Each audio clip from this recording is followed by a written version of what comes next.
Many would swear by music as a tried and true stress reliever, but is this assumption supported by well-researched science?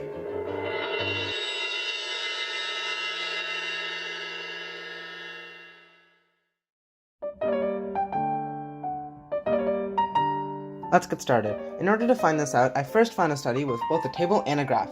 After a lot of searching, I found a paper called The Sounds of Safety. The study had participants exposed to 4 different acoustic situations: silent, savanna sounds, instrumental music, and vocal-only music. The p-values are a representation of the statistical significance of the differences between groups. Very low p-values, like these, indicate that the differences between the different acoustic situations, for example between music and silence, is very statistically significant. The D values in this study are very high, suggesting that music has a large effect on stress. The graph shows the mean stress and danger ratings of each of the acoustic situations. It is clearly seen that the lowest rating is instrumental music. This again shows that music does indeed have a substantial effect on our stress levels.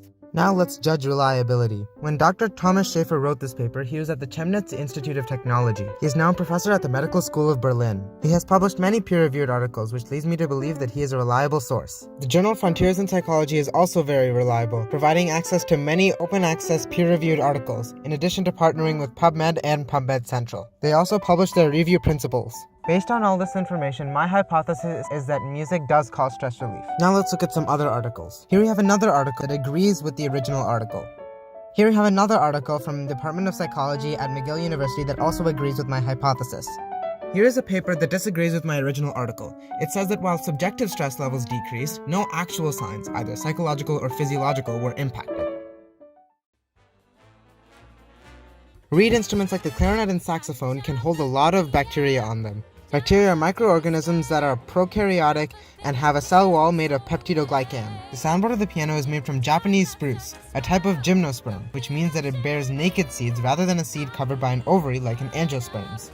Violin strings were at one point made using sheep intestines. The small intestine, as part of the human digestive system, has 3 parts: the duodenum, jejunum, and ileum.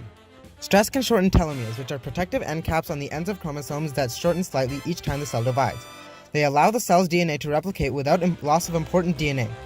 For ancient humans, the ability to process auditory information would have helped keep them safe and produce offspring, thereby making them more fit and likelier to pass on their trait. This process is called natural selection. In all, I think my hypothesis was correct. The data in the original study supports the conclusions made by the author. The graph clearly shows a lower stress rating for music, so it does indeed cause stress relief, but this stress relief could simply be subjective as indicated by the disagreeing study. Thanks for watching.